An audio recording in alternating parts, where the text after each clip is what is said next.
यह कथा एक छोटे से गांव की है जहां शांति और हर्ष का माहौल था। उस गांव में एक सियानी और कुशल महिला रहती थी जिसका नाम था जानकी। जानकी का एक बड़ा परिवार था जिसमें उसका बेटा रामू, बहू सीता और उसकी 3 छोटी बच्चियां शामिल थी।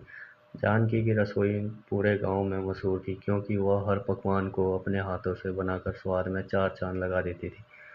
समय बीतता गया और जानकी की अब बूढ़े होने के कारण उसकी हालत कमज़ोर होती गई। उसने अपने बेटे और बहू को बुलाकर कहा, रामू और सीता, मेरी तबीयत अब ठीक नहीं रहती, इसलिए मैं चाहती हूँ कि आज से रसोई की जिम्मेदारी तुम दोनों संभालो।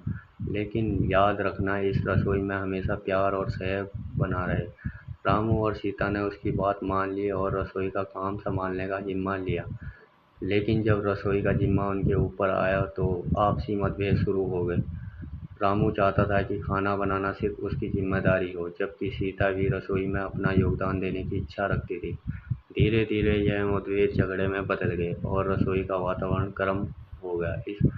इस समस्या को सुलझाने के लिए जानकी ने एक दिन दोनों को अपने पास बुलाया और कहा, देखो बच्चों, रसोई का बंटवारा कैसे किया जा सकता है। एक रास्ता निकालना ही पड़ेगा ताकि सब कुछ शांति से चले। जानकी ने सुझाव दिया कि रसोई को 2 हिस्सों में बांटा जाए, एक हिस्सा रामू और दूसरा हिस्सा सीता का।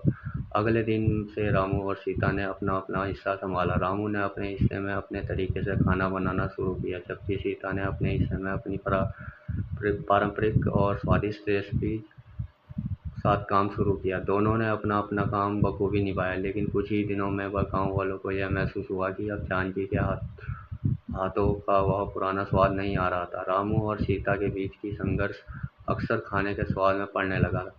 लोग धीरे धीरे उस पुराने खाने को याद करने लगे और जानकी से उसके बारे में पूछने लगे। जानकी ने इस समस्या को समझा और एक दिन रामू और सीता को फिर से बुलाया। उसने कहा, बच्चों, खाना खाने का असली स्वाद प्यार, सहयोग और एकता में है। यदि तुम दोनों अलग अलग काम करोगे तो खाने में वह पहले जैसा स्वाद कभी नहीं आ सकेगा। हमें फिर से कोशिश करनी चाहिए कि दोनों मिलकर काम करें और अपने अपने गुणों को मिलाएं। रामू और सीता ने यह जानकी की बात मान ली और फिर से मिलकर काम करने का फैसला किया।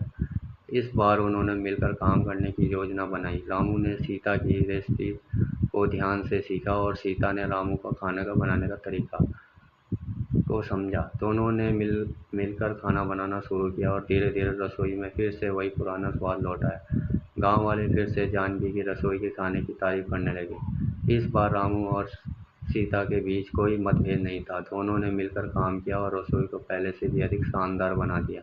वे समझ गए थे कि जब तक सहयोग और एकता नहीं होगी तब तक कोई काम सफल नहीं हो सकता। इस प्रकार रसोई का बंटवारा अब एकता और सहयोग में बदल गया। जानकी के आशीर्वाद और रामू सीता की मेहनत से उनकी रसोई गांव की सबसे प्रसिद्ध रसोई बन गई।